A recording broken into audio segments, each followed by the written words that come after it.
Note: the deuterocanonical portions of the Book of Esther are several additional passages, found in the Greek translation of the Hebrew Book of Esther. A translation that differs also in other respects from the Hebrew text, the latter is translated in the New Revised Standard Version Old Testament. The disordered chapter numbers come from the displacement of the additions to the end of the canonical Book of Esther by Jerome in his Latin translation, and from the subsequent division of the Bible into chapters by Stephen Langton, who numbered the additions consecutively as though they formed a direct continuation of the Hebrew text, so that the additions may be read in their proper context.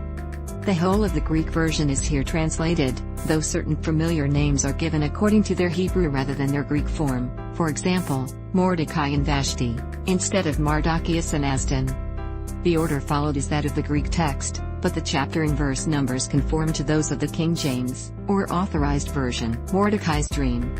2. In the 2nd year of the reign of Artaxerxes the Great, on the 1st day of Nisan, Mordecai son of Yair son of Shimei son of Kish, of the tribe of Benjamin, had a dream.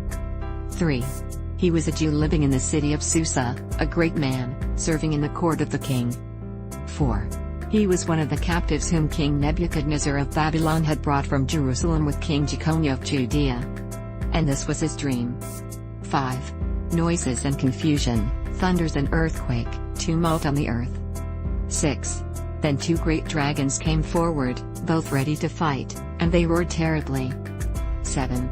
At their roaring every nation prepared for war, to fight against the righteous nation. 8. It was a day of darkness and gloom, of tribulation and distress, affliction and great tumult on the earth. 9. And the whole righteous nation was troubled, they feared the evils that threatened them. 9d. And were ready to perish. 10. Then they cried out to God, and at their outcry, as though from a tiny spring, there came a great river, with abundant water. 11. Light came, and the sun rose, and the lowly were exalted and devoured those held in honor. 12. Mordecai saw in this dream what God had determined to do, and after he awoke he had it on his mind, seeking all day to understand it in every detail.